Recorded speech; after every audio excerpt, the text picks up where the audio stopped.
Hello, everybody, and welcome to episode 173 of I Wish You Were Dead, a podcast about things that used to be alive.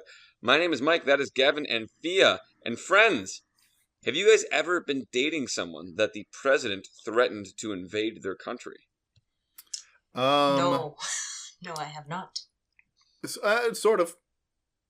Really? Hmm? I want to hear more. Not from a different country, but I mean, he has kind of invaded different parts of this country. And I'm married to somebody from like southern central-ish California. So yeah, loose. Definitely not what you mean. Yeah. Yeah. Because girlfriend, she's from Colombia, which is not quite Venezuela, but it is Colombia. And the president specifically was like, Colombia might be next if they don't watch out. So that was an interesting thing to point out on the television and be like, hey, did you see that? And, she's like, see. Oh, Jesus. Yeah, so, that's wild. It's hard, it's wild stuff coming up. Yep. I mean, Trump has kind of had it out for Petro, the president of Colombia, for a little while. I don't remember exactly what happened, but he gave some kind of little speech outside the last UN General Assembly that Trump did not like. And that, I don't even remember this. Yeah, it was a couple months ago. And Trump was pretty much like, "Hey, man, we'll arrest you." And then he went back home. And that's all I remember from that happening, without looking more into it. Yeah, I asked her if the U.S. and Colombia go to war, which side does she root for? And she didn't like that question. Yeah, I don't know that I would like that question either. Not. Yeah, which is why I then continued to poke at her with various forms of that for the next hour, because I thought it was funny. Because what else are you gonna do? What else can you do at this point other than laugh and really hope that it doesn't come to pass? Just laughing and hoping out here. Yeah, it's such a funny thing, the second Trump presidency. Yeah, that's the word I'd use. Absolutely. All right, anyways, yeah, so that's the beginning of the podcast. There's other stuff Happy New that Year, happens by the way. Yes, 2026. Happy New Year. That's incredible. Yeah. It is incredible. What year did we start this podcast? Was it 2020 or 2021? It was the latest part of 2020. I don't remember exactly if because I know at that time we had recorded a couple episodes ahead of time. Mm-hmm. So I know we had recorded some in 2020. I don't know if they went out in 2020. Okay. I thought they did. I think they did. That was back when I was a listener, and I'm pretty sure I was listening in 2020. Yeah, I'm 90% positive. Tell you one thing we're not going to do is check. Correct. This is listeners. If you want to go check it out yourself, by all means, none of us are going to stop you. But this is just memory based on vibes right now. Absolutely. Yeah. Well, with that, we're having a fun episode today. We're talking about a group of dinosaurs that we haven't really talked too much about. Congress. Got him. No, we're talking about Stegosaurs, a fun group of dinosaurs that is weird for a lot of in a lot of different ways. Not just how they look, but just some other things about them are just weird compared to a lot of other popular groups of dinosaurs. But before we get into all of that, Fia, would you like to do some housekeeping for us? Sure thing. As always, guys, don't forget to rate the show on whatever platform you listen to us on, and to follow us on Twitter, Facebook, and YouTube to give us feedback about the show and any future topics you would like to hear on the pod. And if you would like to be a guest on the show, which we would really, really love, please be sure to fill out our guest form. And all that stuff can be found in the show notes. And with that, Gavin, what is next episode topic? Yeah, so we had a Fia Takes the Wheel. I don't think it was the last one, but one of the recent couple Fia Takes the Wheels about sound. Yeah. Out on the reef. And I figured we'd talk about sound just generally in animals, because animals sure are noisy. and looking at what kinds of different sounds animals make, and then also how we sort of look at that as paleontologists to try and sort of put together what kinds of noises and things that extinct animals might have made. So we'll talk about that in next episode. Awesome. Yeah. With that, thank you for sweeping and doing some housekeeping for us. Fia, Mike, what happened today in history? Nothing good. Yeah. And when I say nothing good, there's stuff. So we're looking at January 7th in history here. Like stuff happened. However, it's not like happy fun time stuff. Yeah.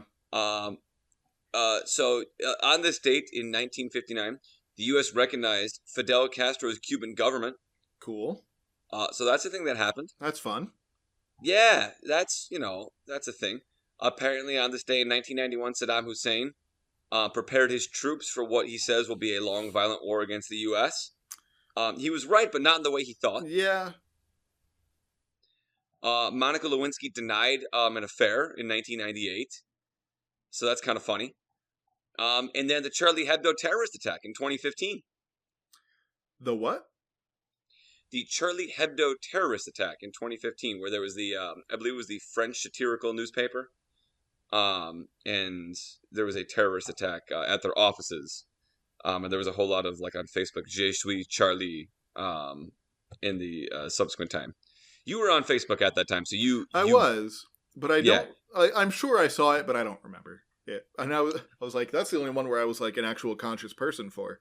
Yes, but, you were around for that, and if you don't remember it, probably for the best in that case.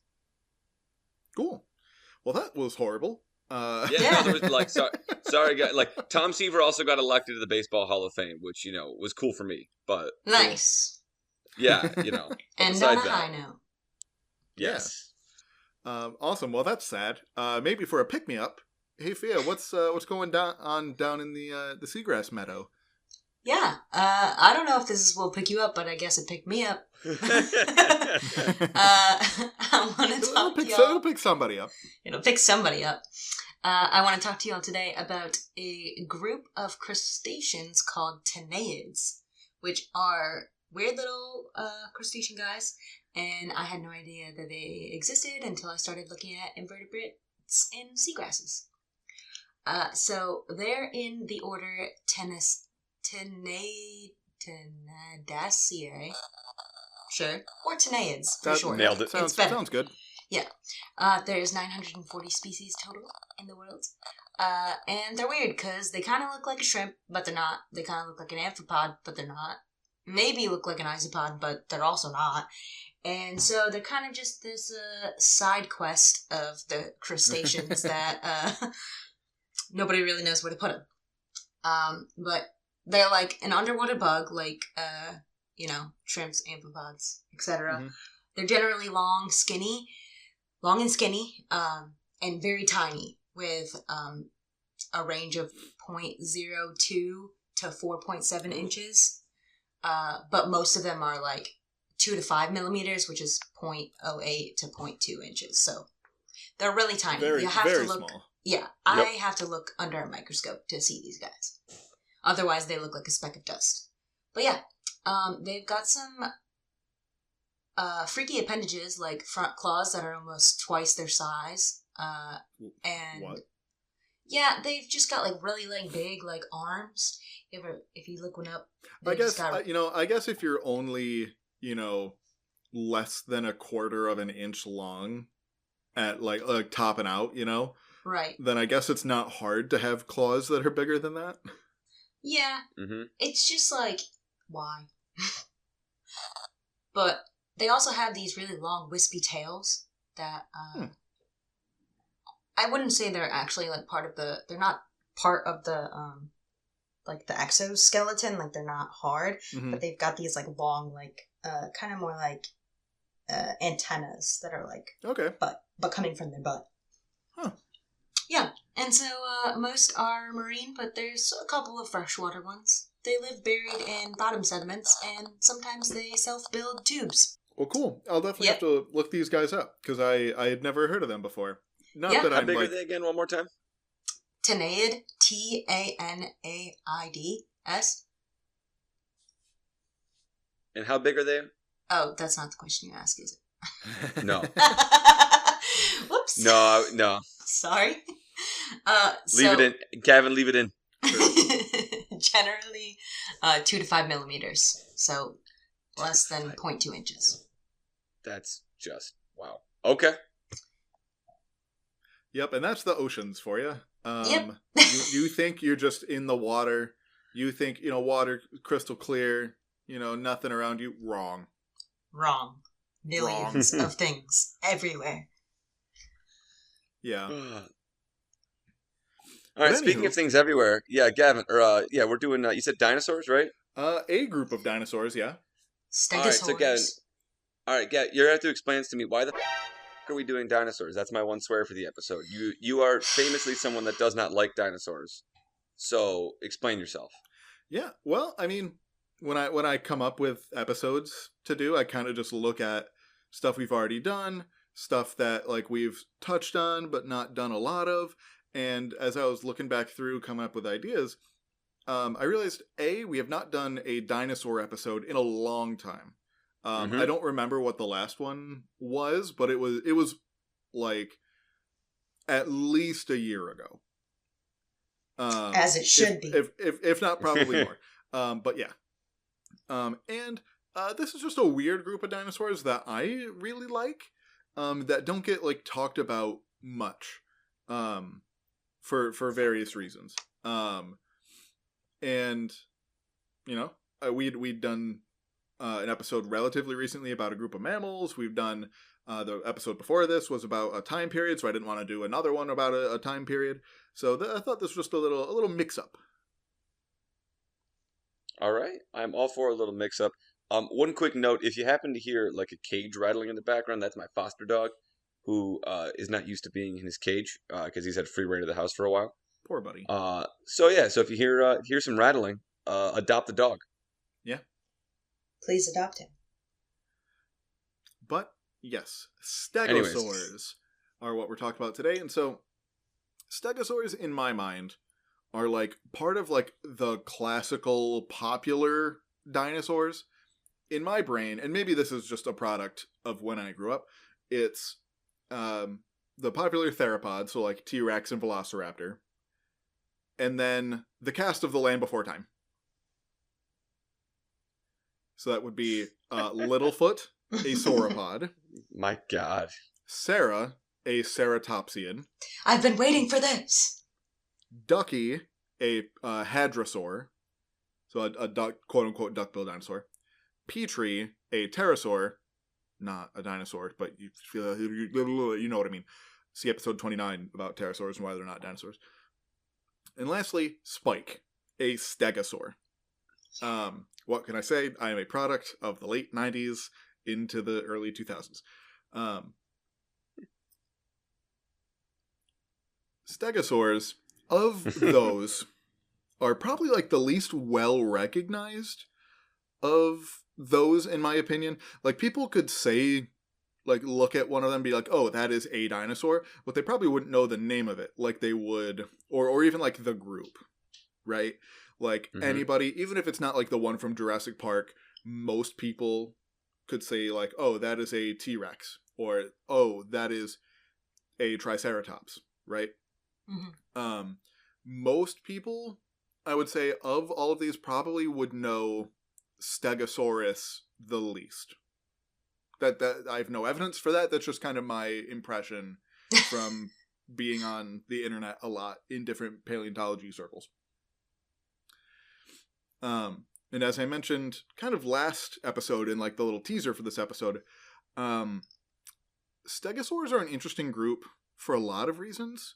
One of which being that the one that people are most likely to name, Stegosaurus, is not like the best representative for the group as a whole. It would be kind of like if you asked, if someone wanted to use humans as a representative for primates as a whole, like we fit all the descriptions, but we sure are weird in a lot of ways compared to many of our relatives. And so, before we get into why Stegosaurus in particular is weird, what is a stegosaur? Just a member of this larger group. What do they look like? So first of all, when I say this, do you vaguely know what shape of dinosaur I am talking about? We're talking Stegosaurs? Yeah. We're talking about Spike. Like long neck? No. That's Littlefoot. Not really. No, that's Littlefoot. Oh, shoot. Oh, wait. The one that can't talk. Yeah, look, Yes. Spike's on like neck and back, though, right? Yes. I mean, Spike, the character from Land Before Time, does not because he is little, but yes. Okay. And so, for the rest of this, we're going to be talking pretty much about adults. So first, what is a stegosaur? What did they kind of look like? They were fairly like medium to large sized overall, and they were obligate quadrupeds, meaning they had to walk on all fours all the time. They might have been able to like rear up on their back legs to like reach stuff, but they couldn't walk on them like hadrosaurs, the like duck-billed dinosaurs could. Losers. Yeah. They were herbivorous. They ate basically entirely plants. And when I say like medium to large, it's like roughly the smallest ones were like probably about cow-sized. Up to over 15 feet tall, 5 tons, close to 30 feet long. So basically from like large dairy cow sized up to elephant sized, but long. Mm-hmm. And so all things considered, pretty big. Obviously not sauropod big, which got, 75, 80, 100 tons potentially. But compared to most things we have around today, pretty big. Their body shape overall was pretty tall, but like narrow from side to side, which is kind of hard to visualize. The best thing that I kind of compare it to is weirdly sort of like a fish. Like their bodies were not very thick from left to right, but they're very tall top to bottom. I'm almost mad that I completely understand what you mean by that. Like that makes total sense to me, and I like that upsets me. It's something else that helps with that a lot is that almost kind of like a dorsal fin on a fish, these guys have a feature that we'll talk a lot more detail about in a minute, along their back that makes them look extra tall. Their heads generally are pretty teeny tiny compared to their overall body size, and were like pretty long and narrow. Again, sort of a visual that I had in my head when I was writing the script is that they kind of look like their skull is like vaguely the shape of one of those plastic bags people use to put frosting on a cake,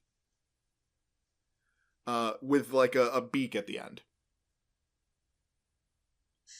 So just like long, kind of narrow head, relatively small compared to like the big body of the animal. That's something that they're pretty relatively well known for, is that they have these just teeny tiny little heads, and very small brains. Burn. Yeah. Their hind legs were really, really big and beefy like an elephant's, while the front legs were much shorter, but still really sturdy, to the point where most of them had fused like all of their wrist bones into just like 2 big blocks for stability. So like our wrists and ankles have a ton of different bones in them, like several per wrist or ankle, but they fused them all up into just like 2 chunks in each, just to be able to have an extra bit of support there. And their arm bones, like in the front legs, being just like incredibly thick and wide for attaching big muscles. And that makes sense if you think about sort of how I described them there, with like really long back legs but shorter front legs. It like tilts their whole body forward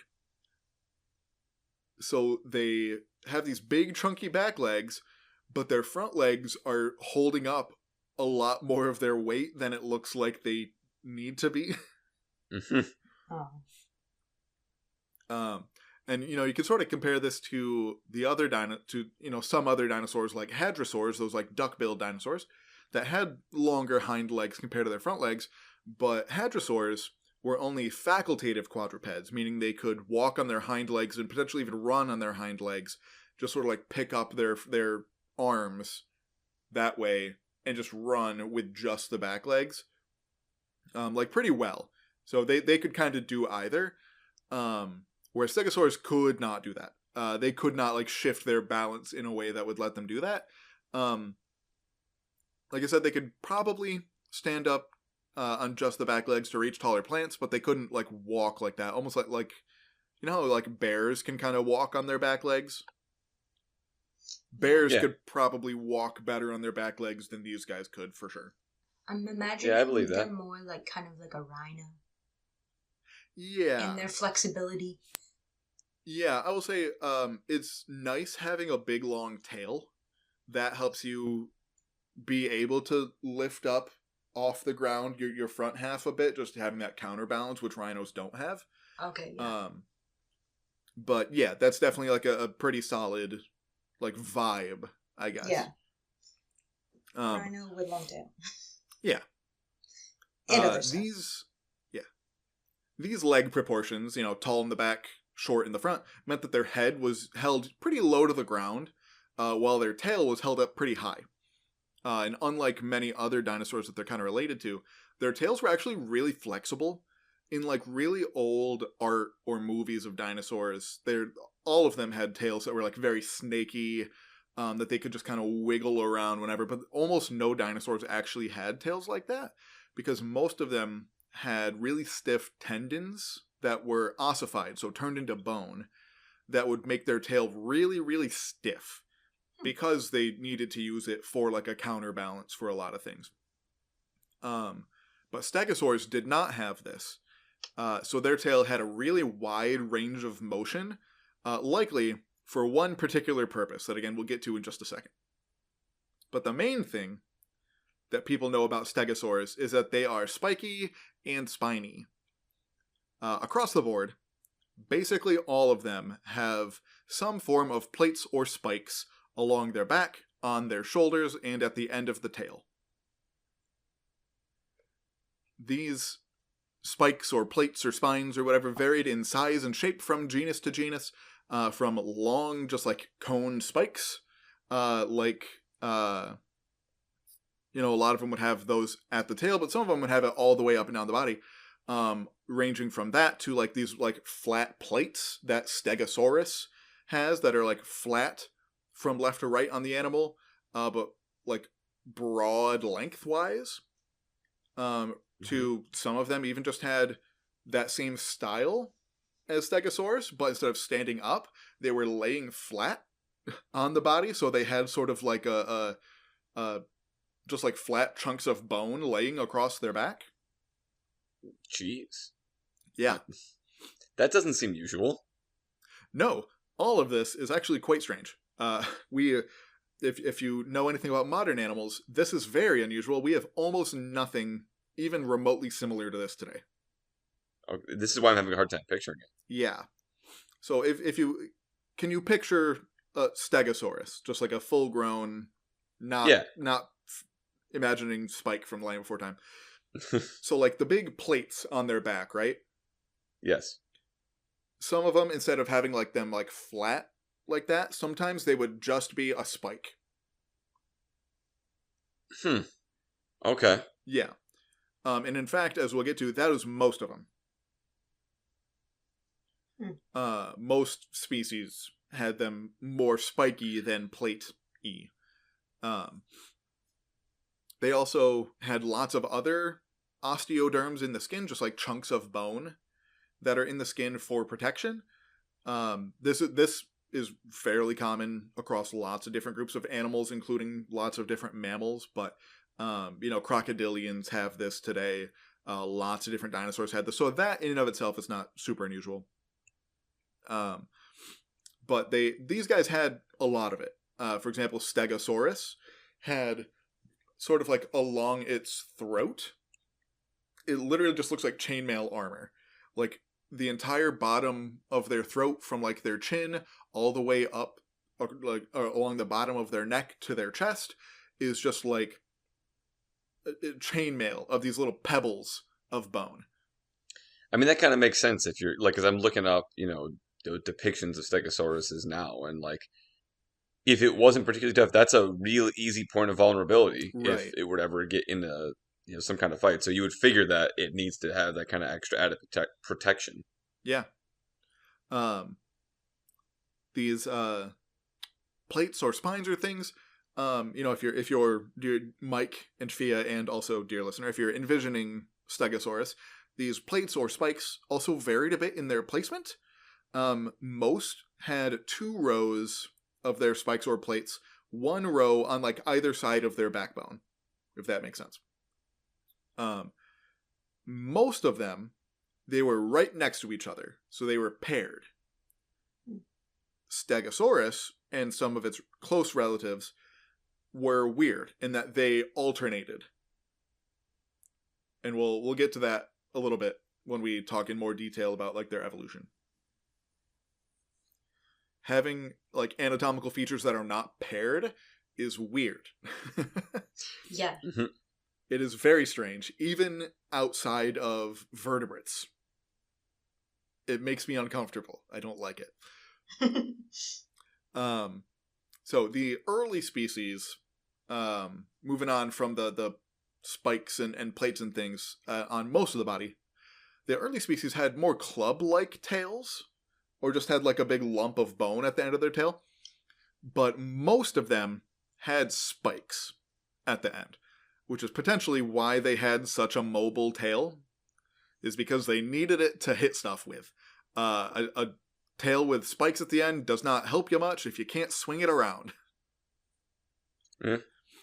And so these tail spikes, like many things in science, have like a specific anatomical name. However, unlike most names in science, it does not come from ancient Greek or Latin root words. No. Yeah. But where it comes from is, in my opinion, way better. Okay.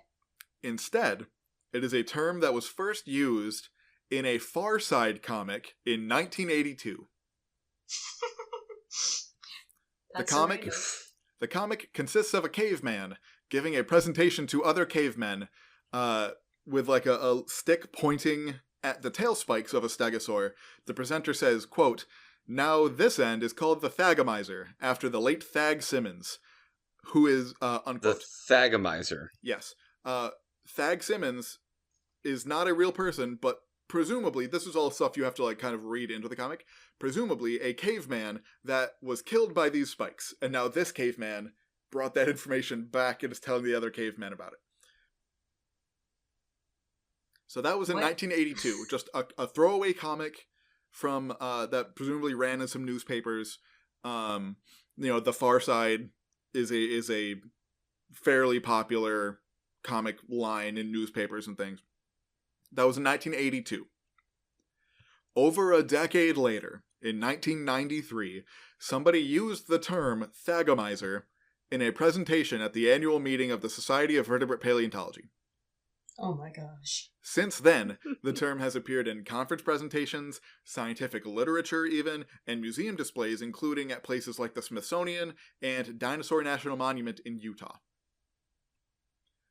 These are the kinds of things that make me just love paleontology, because up until this, there really was no like real name for these spikes, presumably just like, distal caudal spikes or something, just like spikes at the far end of the tail is what that means.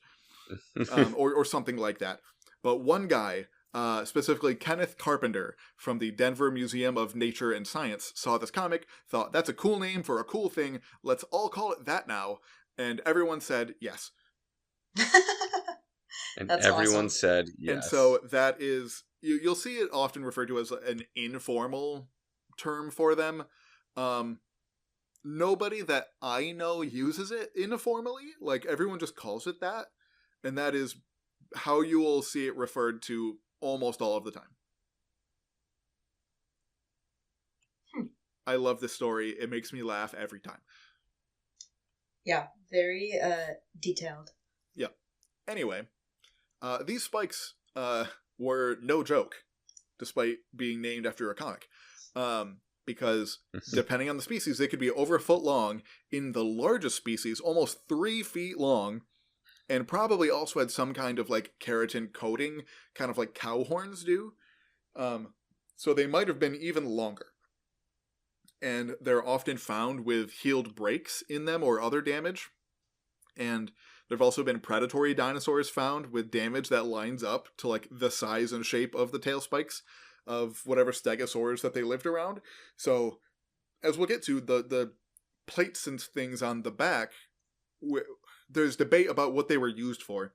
The ones on the tail, there's really no debate. These were used to kill stuff. Yeah. Mm-hmm. But yeah, speaking of those plates and spikes and things on the back, let's talk about those a little more. So the ones... Wait, I have a question. Yeah. About the killing spikes. Yeah. Were they for offense or for defense? Defense. Okay. Like you said, though, comparing them to rhinos, I think that's a pretty fair, like, just general vibe, including, like, granted, it's incredibly difficult to know demeanor and, like, behavior from, right. you know, skeletons and things like that. You can infer some stuff, but how I have often sort of just, like, associated them in my mind and how I often see them, like, portrayed is that potentially because... I don't touch on it for the rest of this, but they really do just have, like, comically small brains. Aww. And poor guys. Imagining a certain Will Ferrell movie right now. Megamind? Land of the Lost. Oh, yeah. It's not one of his most popular, but it's really fun. I love that movie. It's hilarious. It's very good. But yeah, they have comically small brains to the point of... So Stegosaurus is one of the larger ones. I think its brain is, like, for sure smaller than, like, your fist.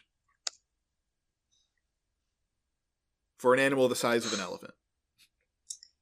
Yeah. That does not seem big enough. Yeah. No. And in fact, I think it's a good bit smaller than a fist. But anyway. Because of that, I think... just their general vibe, how I've seen them depicted and how they kind of just fit in my brain, is that they kind of have the rough behavior of rhinos, where it's like, I'm just going to hit stuff and ask questions later. Where, you know, they don't have, like, quite the brain processing power to make reasoned, thought-out decisions quickly. So they're just going to swing their tail at something that they don't like the look of and figure out the consequences afterward. Mm-hmm. So that's kind of the gist that I get from them, particularly because, as we'll talk about a little bit, they are pretty solitary. They might have lived in, like, groups with other species, but didn't tend to live in, like, herds of single species, if that makes sense. So yeah, they do not have the social processing power to, you know, work in a group. They don't have the brain, you know, processing to, you know, quickly work out what's a real threat and what isn't. So I in my mind, they just are swinging that tail at anything that moves just wrong. And I think that that's really funny. Mm-hmm. But yeah, so the tail ones, we're really sure that those were just used to hit stuff and kill stuff. The spikes and stuff around the rest of the body, we're a little less sure about. The ones that are just like conical spikes along the back, those were probably just used for defense. You know, they make you look taller, which is just sort of like preventing you from getting attacked in the first place. And then if you do get attacked, you've got this big sharp row of spikes along your back. Particularly some of the smaller ones lived in environments with big theropods that could potentially be attacking them from, like, you know, from the top. So that would be a good defense, you know. But, So if they're just like purely just a spike, that's pretty unambiguously for defense. The ones that are like flatter and broader, though, like in Stegosaurus, it's still kind of debated on what exactly they were for. It's probably some combination of the following things. The plates were highly vascularized, so they had lots of blood vessels in them. They could probably be like filled with blood kind of on command, almost. Crocodilians can move their blood around in ways like this. We even kind of do it subconsciously. That's why we blush and like your face gets flushed and red. This kind of thing could be used to make the plates change color and make them scary. So if they see a big predator, they could like turn sideways. That would make them look really big and tall, and they could send a bunch of blood up to the plates, and maybe there were colors and patterns on them that would light up and would try to scare away predators, or even, potentially others of the same species. If you're like, you're getting too close to me, pal, back off. That kind of thing. Mm-hmm. On the opposite end of that spectrum, they could have been used, flushed with blood to use in mating displays, where like males trying to impress females. This blood flow could also be used to help the animal gain or lose heat when needed, kind of like an elephant's ears. Elephants, especially African elephants, have these giant ears that they will flush with blood and then kind of flap around. That helps them. They don't sweat, so that's how they lose heat. Really? Yep. That's crazy. Yep. This sort of heating and cooling thing was very much the initial idea, back before we knew more about dinosaur metabolism, and that they probably were warm-blooded, at least to some extent, if not, as warm-blooded or close as birds or mammals. So when you're an animal that big, gaining heat is probably not your issue. Losing heat is what you want to be doing. Mm-hmm. But that sort of hypothesis has kind of been out of favor for a little while, because it seems like the plates had a pretty thick covering of keratin, which would make them pretty bad at actually doing the heat exchange, but better for defense, because keratin is really strong. They also make you look much bigger than you really are. Some of the plates, especially on things like Stegosaurus, could be around 2 feet tall. So they added quite a lot of additional height to an animal's profile, which, like I said earlier, might just by itself deter some predators. And also, since every species has kind of a different arrangement of plates and spikes, you could potentially have used that to recognize your own species, because a lot of times there were different species of them living in the same areas. So this could potentially help you recognize, okay, you are my species, you are not.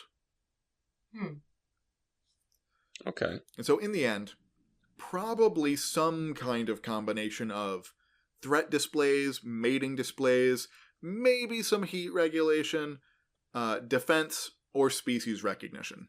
Probably some combination of all of those. That's cool. Yeah. So that's kind of what Stegosaurs looked like. But who are they related to? When did they live? Where did they live? Let's talk about the actual paleontology and their history for a minute. So, Stegosaurs are ornithischian dinosaurs. That means they're in the same group as dinosaurs like Triceratops, Parasaurolophus, which is one of those sort of duckbeak, quote-unquote, dinosaurs. Pachycephalosaurus, those are like the head-butting dinosaurs. And Ankylosaurus, the club-tailed armored dinosaurs. So all of those and Stegosaurs are on one side. On the other side are sauropods, the big long-necked ones, and theropods, the T-Rex, Velociraptor, two-leg carnivorous mostly ones. So not related to those, much more like all the other mostly quadrupedal herbivorous ones. Within the ornithischians, they're in a group called Thyreophora. We, sort of colloquially just call these the armored dinosaurs because this group is mostly made up of stegosaurs and ankylosaurs. Those are the big armored ones with club tails. That kind of makes sense, right? They both have these, bony structures all over the body, and they both have a big defensive tail weapon, which are pretty uncommon, all things considered, in the animal world. Just like a weaponized tail with like a dedicated bony structure on it is pretty uncommon. Oh, incredible. And I'm so sad we don't have anything like this today. We had a group of turtles up until only like less than 10,000 years ago in Australia. They had these big clubby tails that were like fully terrestrial turtles living in Australia until very recently, and I'm very sad that they're gone. No, they went extinct. Yeah. Sad. Yeah. But yeah, so their closest relative are ankylosaurs, another herbivorous group that have bony armor all over their body, and instead of spiky tails, they have clubby tails. Not all of them do, but the more famous ones do. Stegosaurs themselves are one of the few popular groups of dinosaurs that actually had their heyday in the Jurassic period instead of the Cretaceous. So, like, thinking about Jurassic Park, basically none of the dinosaurs that are popular through the Jurassic Park franchise are from the Jurassic period. Alanis Morissette's ironic plays in the background. Yes, very much. But stegosaurs are kind of the exception, because if you think of like the popular ones, so dromaeosaurs, that's a group that includes like Velociraptor, most of the giant theropods like T-Rex, Triceratops and all of its relatives, even the stegosaurs relatives, the ankylosaurs, the club-tailed ones, the duck-billed dinosaurs, all of those are mostly Cretaceous groups. Sauropods, the big long-necked ones, kind of went up and down. They had famous ones like Apatosaurus, Diplodocus, and Brachiosaurus. They were from the Jurassic, but some of the like super giants, like Argentinosaurus, Patagotitan, Dreadnoughtus, those are all from the Cretaceous. They kind of had ups and downs. Stegosaurs are, again, weird because they, as we'll get to, do really bad in the Cretaceous and probably don't make it to the end. Rip. But we'll get there. So, Stegosaurs probably split from ankylosaurs, their like next closest group, in the earliest part of the Jurassic period, kind of like right after the end Triassic mass extinction. See episode 98 for more about that mass extinction. The group that they both came from has a lot of osteoderms, those like lumps of bone in the skin. But this group specifically is known for those chunks of bone not just being like a round pebble of bone in the skin, but for those pebbles to have like a little keel on them, like a ridge in the middle. And this ridge is probably what gets adapted to become the various spikes and plates and things in stegosaurs and ankylosaurs. The first fossils we have of stegosaurs are actually footprints. So we don't get stegosaur, bones and things for quite a while after they first come around. Potentially like 170 million years or so ago.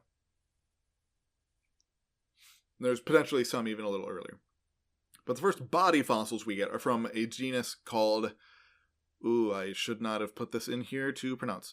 I'm pretty good at it, but a lot of stegosaurs in particular, for reasons I'll talk about in a second, don't use Greek or Latin roots in their names. Some of them do, like Stegosaurus is, I don't know if it's Greek or Latin, but it's one of them.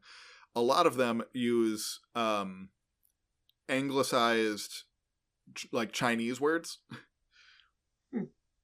So this one I think is Huyangosaurus, I believe is how you pronounce that, from China, dating to around 165 million years ago. This one, much more in like the cow-sized range, so not huge.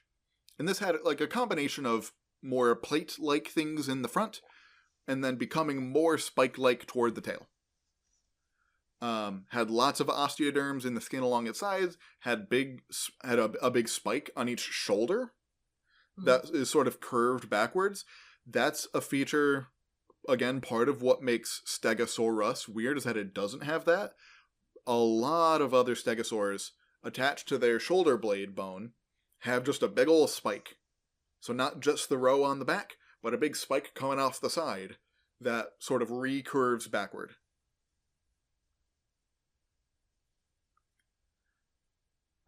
But this one generally, even though it was sort of the earliest one we have, mostly just looks like all of its later cousins. A bit more slender, a bit better adapted to like moving relatively quickly.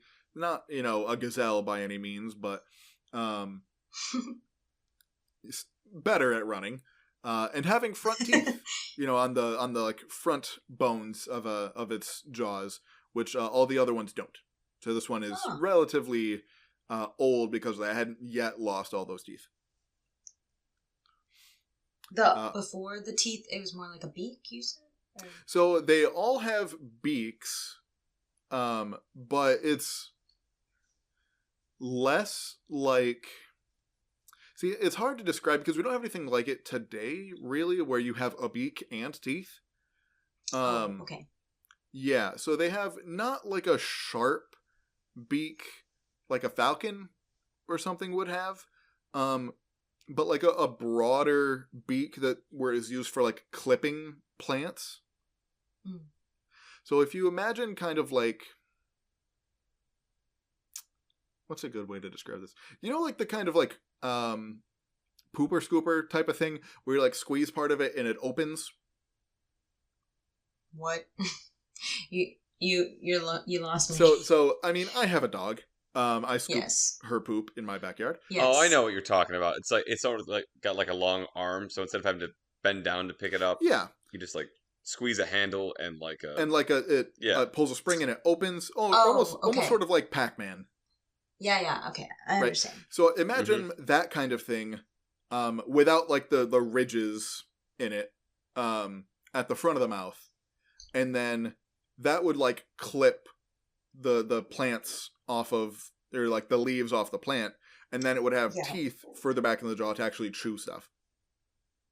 Okay, cool. But this earliest species had the beak and then also some teeth at the front as well. All of the later ones get rid of those teeth at the front. They still have the teeth in the back, but the teeth at the front of the mouth are gone. A few million years after that, so we're now around 170 million years ago or so, still in China, we see lots and lots of different forms. From that smallest one that I mentioned, that is like basically cow-sized but long, all the way to things that kind of had like hybrid spikes and plates, so it's not just one or the other. They kind of had spikes that were just kind of broad. So they were still very pointy, but they were not just like a perfect, just like cone. There was also one genus called Gigantspinosaurus, which had relatively small plates all along its back, but on each shoulder, it had gigantic spikes that were each around 3 feet long, not including whatever keratin coating they might have had. Just gigantic spikes for an animal that, again, is not much bigger than a cow. Probably closer to rhino size, but again, just long because of the tail. So they just kind of relied on those big shoulder spikes to do the job. The spikes and plates and things on their back, not as big. Around the same time, we see others in places like France and England, but pretty much all of these showed the same basic pattern of sort of like the front of the back, so more toward the head, having more plate-like things. And then as you get toward the tail, they transition to becoming more spike-like. And all of them had their spikes or plates paired. So they came in twos, one directly on either side of the backbone. Okay. Then, as we get into the late Jurassic, we have stegosaurs in Africa, at least. So at this time, the northern continents, so like North America and Eurasia, were almost completely separated from the southern continents. So Pangaea was fully, broken up especially by the late Jurassic. So like South America, Africa, Antarctica, Australia, and then also India was down there as well. They made up the supercontinent Gondwana. We've talked about Gondwana. Oh, we've talked about Gondwana a whole bunch. Mm-hmm. We have stegosaurs from Africa, but none from any other part of Gondwana. Why? I don't know. Antarctica, probably just because it's hard to do stuff there. We talked about Australia a couple times. The rocks in Australia are either really, really old or really young. So, like, the in-between stuff, there's just not a lot of on Australia. Yeah, and then that's true. In places in Africa, it's the central part of Africa is really hard to get to because it's very rainforesty. And just hard. There's also just not a lot of rock outcrop there. But there is like fairly deserty parts of Africa that are easier to have rock outcrops to go do stuff in. That's why there's a lot of fossils from like Morocco and South Africa and Kenya. Whereas in South America, there are dry parts, but those dry parts are also kind of mountainy, which isn't good for preserving fossils all that well.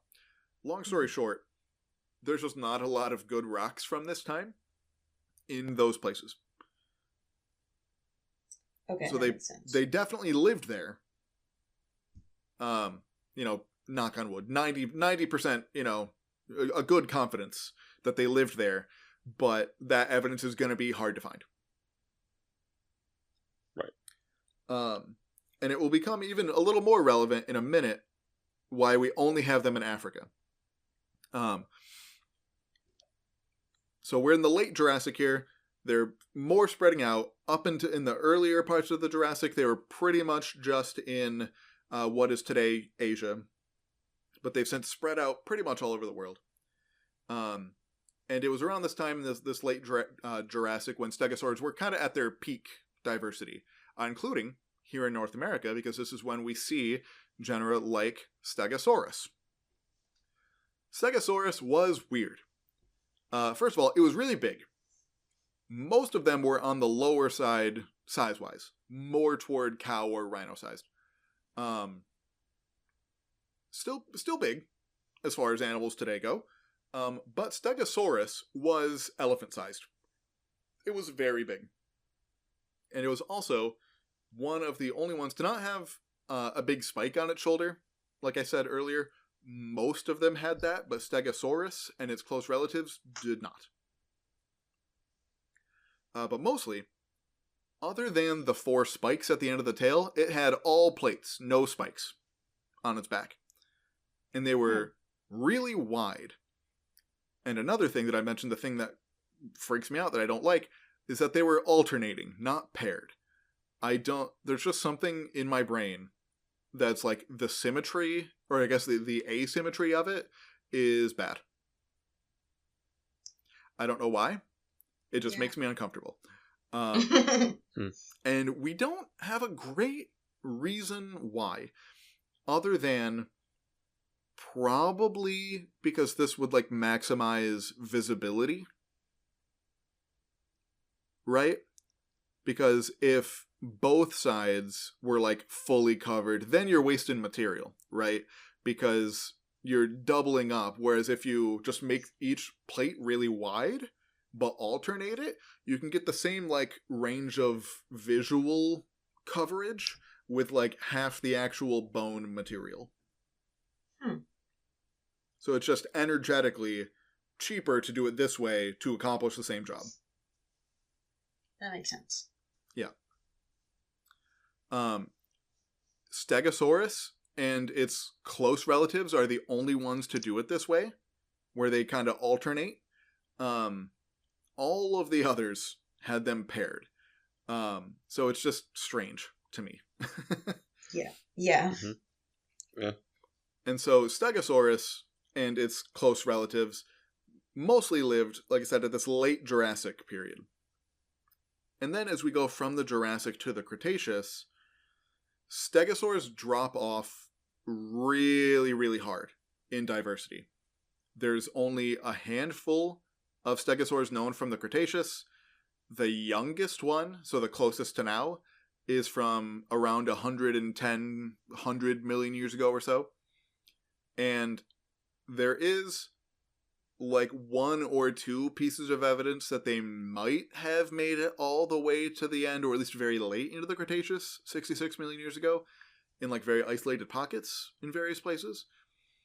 Because there's a set of footprints found in India from around that time, which is strange. Because as I mentioned before, there are no actual body fossils of Stegosaurs from India from any time. That I was able to find anyway. So we have footprints there from the very late Cretaceous, but no evidence of them having ever lived there otherwise. All right. So they might have just been able to so far dodge the fossil record for those, 40-ish million years. From 100, 110-ish to 66 million years ago. I bet if we get a better look at like Antarctica, or if we're able to find some, better Jurassic Age rocks in Australia, or early Cretaceous or so, maybe. But regardless, they seem to just have done very bad as soon as the Jurassic ended. Yeah. And very rarely is it the case where it's like, oh, this single thing happens, and then, or like this, like, a lot of times you hear like, oh, this new species got to a place and replaced the thing that was already there. It is almost never that simple. However, with Stegosaurs, it does kind of seem that simple, not with something replacing them, but with something replacing what they ate. I see. Yeah, they decline pretty steeply right at the same time when plant ecosystems changed from being dominated by cycads and other conifers, so, pines and things like that, but also lots of other types of plants that aren't, big like pine trees. There were lots of like shrubby and closer to the ground things. So it went from that to environments with mostly flowering plants more like what we have mostly around today. So it seems like they just did not handle this transition well at all. Yeah. And so for, more about half the Cretaceous, they might have been around somewhere, but so far we haven't found them. And it didn't even seem... at this point, doesn't absence of evidence become evidence of absence? Like, if we haven't found them yet, like, obviously it is still technically possible to find them, but at this point, isn't that kind of a pretty good sign they might just not be there?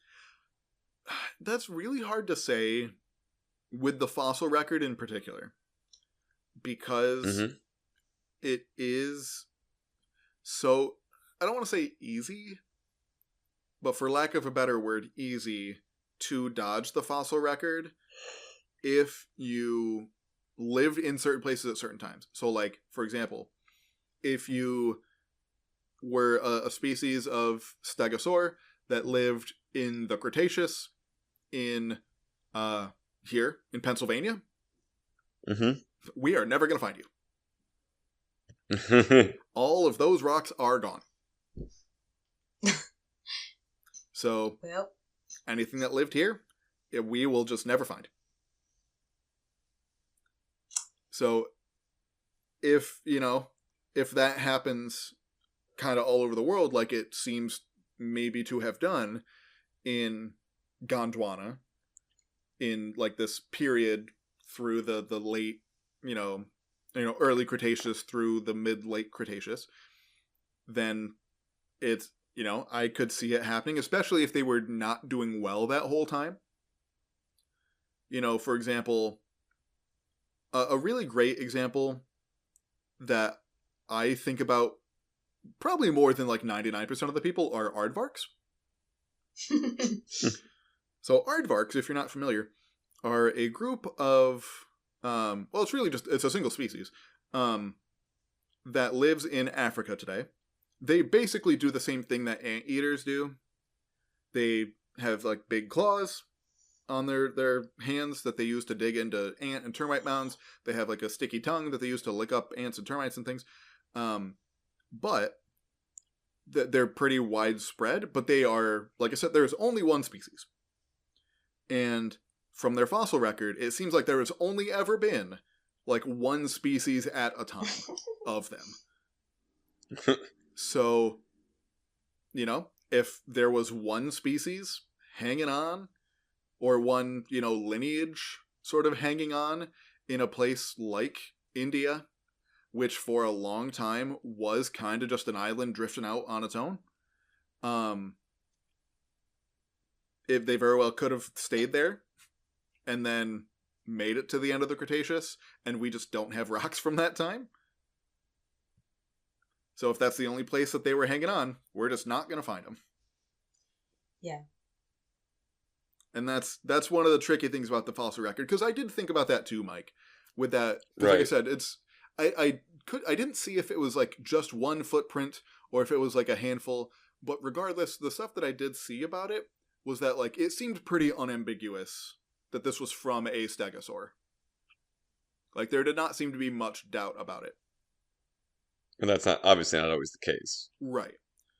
But with this one, it's like, well, okay, there's not much else that makes a footprint like this, but it is 40 million years after the last time we saw this type of footprint. That's weird. Yep. And so that definitely puts some extra scrutiny on it. So I feel like people have been looking at this, and it's also not like new. We've known about this footprint for a while. And so there's been time for people to look at it and scrutinize it, and it seems to hold up.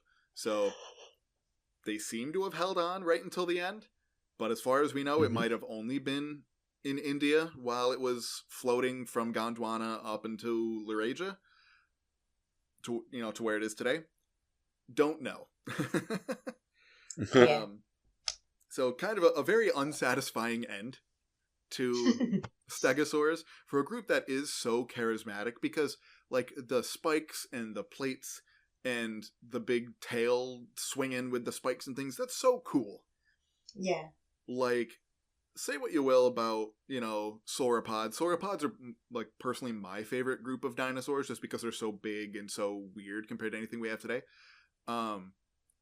Just having gigantic spikes at the end of your tail that you use to stab stuff with, and just being a real jerk about it, that's so cool. Yeah.